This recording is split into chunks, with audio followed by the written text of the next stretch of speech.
Good morning, everyone. Welcome once again to Fitz in Law School. I'm Fitz, and I just woke up, and it is the morning. However, that does not mean that I'm not going to be making a episode for everyone. So, today, as promised, we're going to be talking about the admissions process into law school. Okay, the admissions process, you're done with the LSAT, you're done with all the stuff, and now you're ready to get in there. So, we're going to be talking about a couple things today, okay? We're going to be talking about the LSAC organization, basically. That's the website that you're going to go to, and you're going to do all your stuff. We're going to be talking about school selection. We're going to be talking about your essay, and then we're going to be talking about payment at the end, okay? So, jumping right in. Let's do it, all right? I'm looking at my notes, and I am trying to stay focused on the camera while also looking at my notes. Okay, so the LSAC. It's lsac.org, lsac.org, and that's essentially the Law School Admissions Council, I believe. Yeah, Law School Admissions Council. And so what it is that is a website where you're going to do everything. It's where you're going to fill out all your applications, you're going to select your schools, you're going to do all that stuff, and you're going to pay for your applications once you do that. And it's a pretty easy process, because the main thing where you're going to see sort of any kind of variation between any of the sites or any of the schools is going to be in the essay part of it. Okay, so if you select, and it's absolutely not uncommon for people to select 10, 15 schools. I think I applied to like 12 or something, or 13.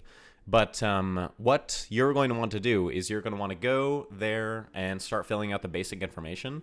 And it's a pretty easy to navigate website, but you go and select the schools, you put in all kind of your basic information, and then it gives you kind of deadlines for when that application is due, although that's within the school, so make sure you know exactly what's going on there. So deadlines for when that is due, and then when those application processes actually open.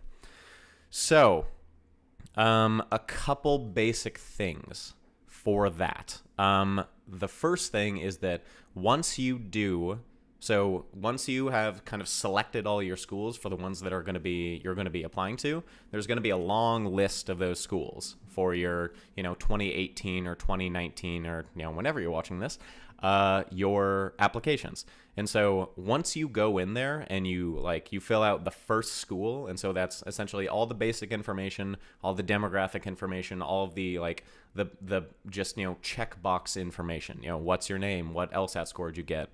Where'd you go to school? What's your high school transcript? What's your college transcript? All those things where all you really have to do is just click a button and then it's there. That will... Sorry, city life, if you heard that.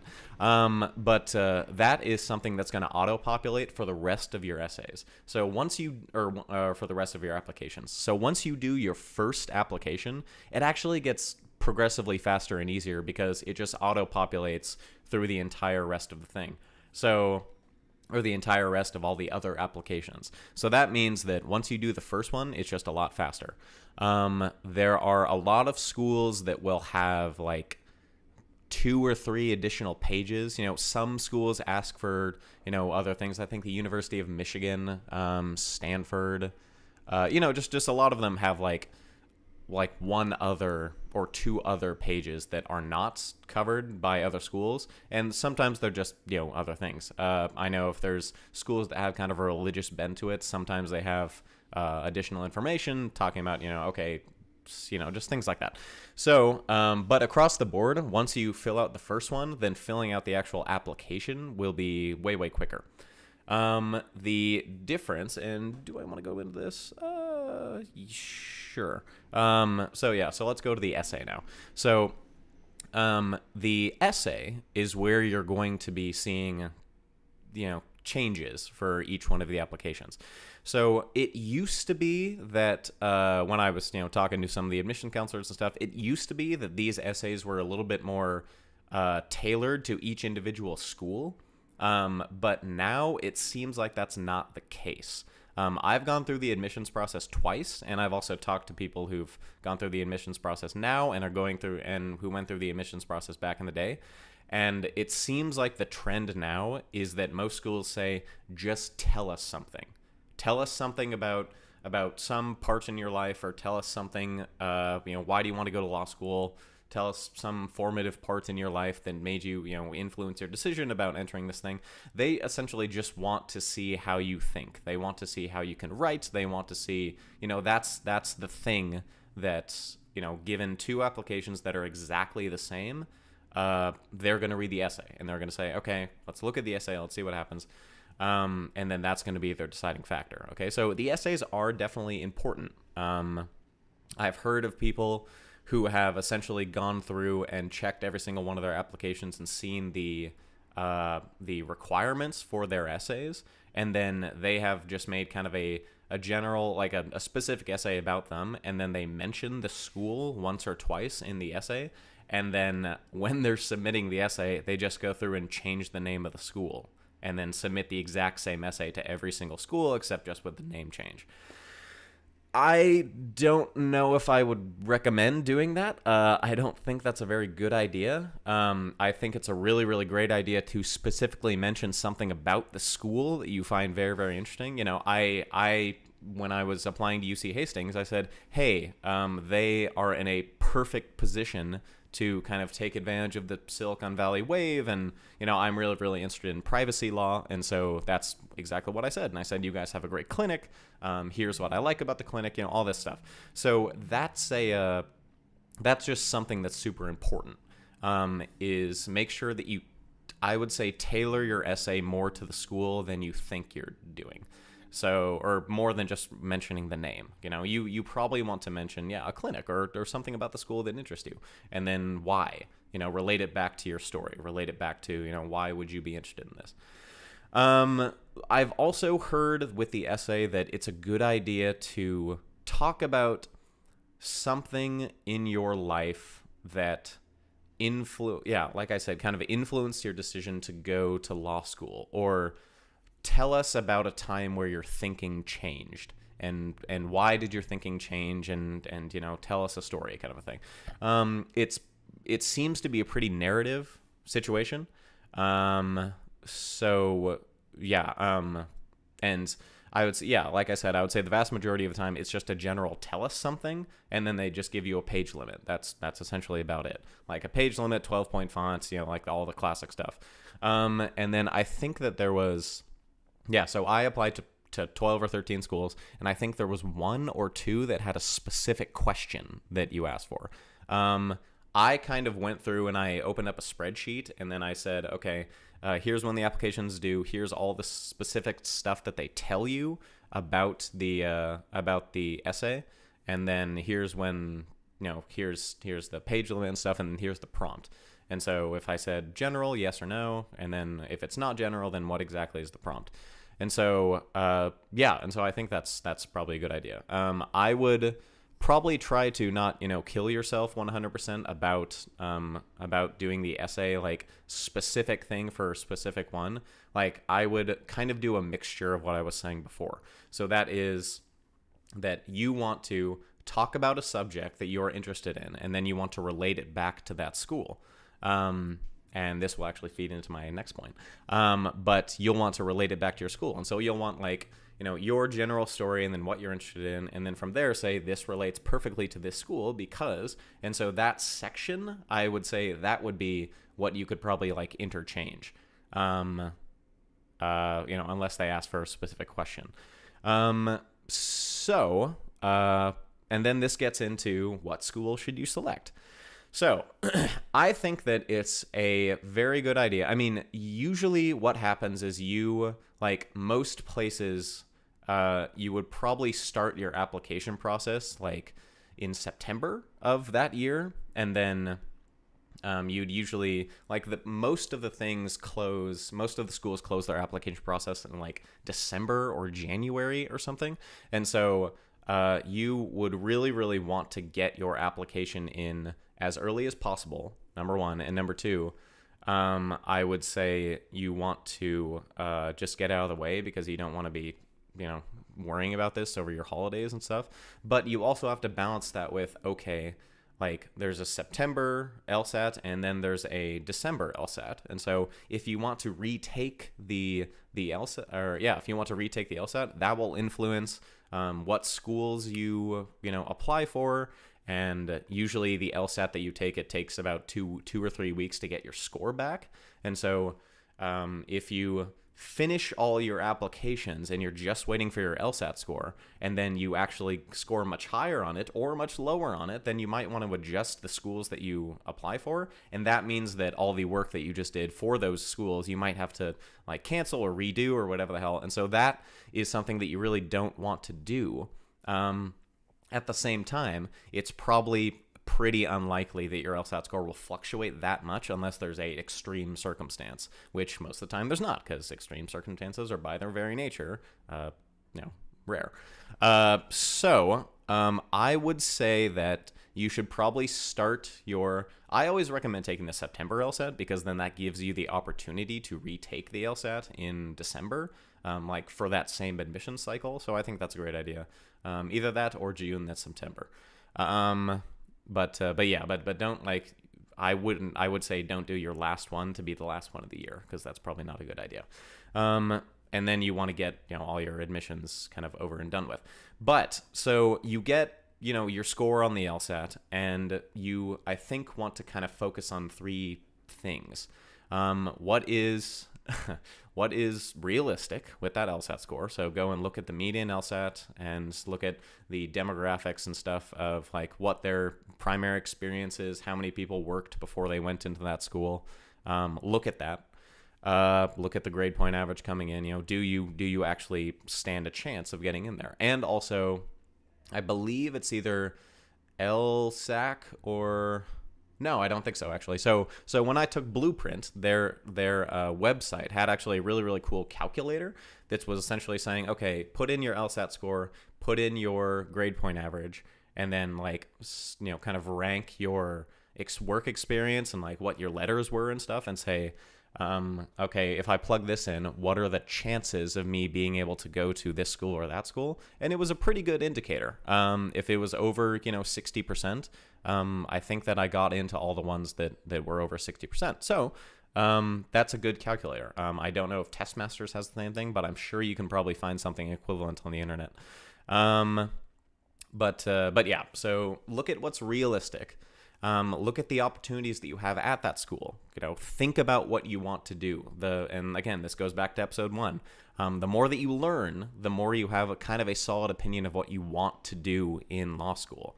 I can never remember where I read this, but it was like the most popular thing for people going into law school initially was First Amendment rights. And then I think that's the second or third least popular thing once they leave law school.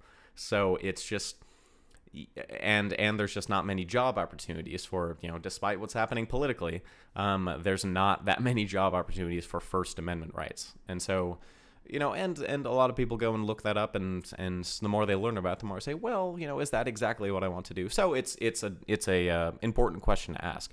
But yeah, what opportunities do you have? I chose UC Hastings because they have a great connection to Silicon Valley and privacy and all that stuff, and that's where my work background is from. And that now they're actually doing a brand new program that's like really specifically tied to that, and so lucky me. But yeah, so just look at the opportunities that you have. And number 3, and this is actually something that I find really, really important, is make sure to look at where you're going. I think it's the same thing with undergrad, and it's the same thing with law school, is that I think you want to go to someplace new. Okay? That's one thing that was kind of iffy for me, but I decided that the opportunities outweighed. And again, I definitely think that this is the least important thing on the list, but the opportunities for me here outweighed the location. I was really going back and forth between here and DC because I absolutely love DC. But I would say that you need to kind of figure out where you want to go location-wise. and go there. And I always recommend going to a brand new location because that will result in just a lot of new positive things that wouldn't have happened if you would stayed kind of in your comfort zone in the way that you were. So I think that's a really important thing when you're deciding about school selection. And then number 3, or I guess, I guess number 4. Essay selection, LSAC. So number 4 is talking about just a little niche thing, and that's payment. Okay, so this is something that I was thinking about that really kind of bugged me a little bit when I first applied, and that is that every single school that you go and apply to is going to have a application fee and then a processing fee and then other fees. And depending on, like, for example, Stanford, if you want to apply there, that's $100 to apply there. If you apply to 10 schools or more, that's $1,000 easy that you're going to be spending just applying to law school. Who knows if you're going to get in, but applying to law school, no, that's $1,000. And so I was just utterly baffled when that first kind of like happened to me, because I said, what a terrible initial barrier for people to overcome. That's already limiting the amount of people that might go into law school that would otherwise might be fantastic. So that is kind of annoying. However, there are ways to get around it. So, number 1, if you're working and if you just get out of school, I highly, highly recommend that you go and, as any good citizen should, apply your taxes, because, like, say you, okay, so let me start from the beginning. So you graduate from undergrad, okay, and then you graduate in June or July, whatever the hell, most likely June, and then you start work right after that, okay? So that means that for the 2018, when it's 2019, and you file your taxes for 2018, that means that no matter what, your income is going to be pretty low because it's just going to be half of the year, okay? So with that tax return saying it's only half the year, it was only half my income, however, this is my income, it was small, combined with the amount of student loans that you have, you should have a really, really low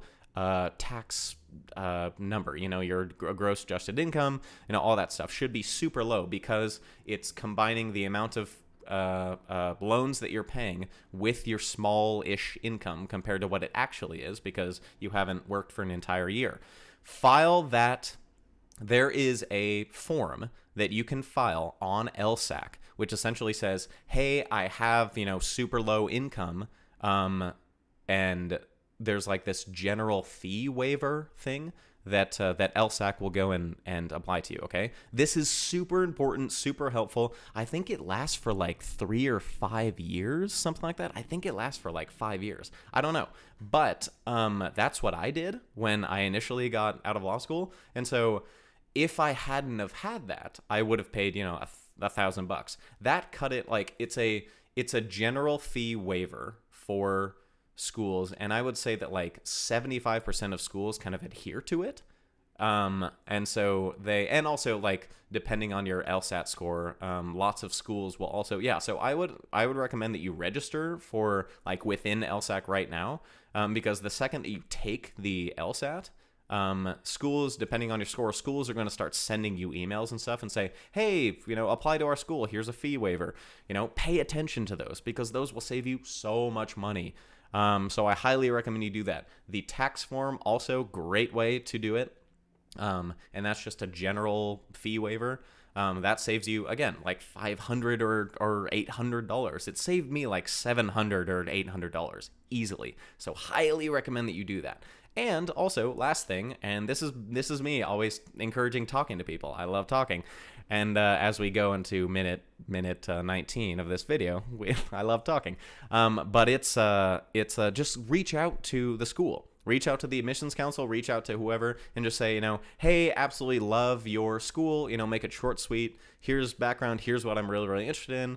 I was wondering, is it possible? Could I have a fee waiver? Because, this is just such a fantastic school, but it's expensive. And I'm fresh out of college, don't know what I'm doing. Could you help? And I would say that 50% of the time they say no, and 50% of the time they say yes. So why not? You know, what are they going to do? They're not going to remember that it was you who did that, and it saves you $100. So why not? All right, go and talk to people. Love it. Yeah, and those are all 4 points. Let's see. What do we have? What do we have next week? Next week we have, oh, that's right. Okay, so next week we have choosing what school, okay? You finished all your applications, you sent them out, and now it's January or it's February, and they're starting to get back to you. And so finally you've gotten all the ones. And so what school do you choose? That's what we're going to talk about next week, all right?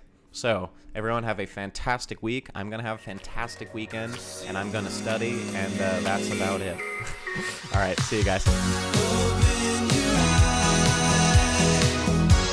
you can see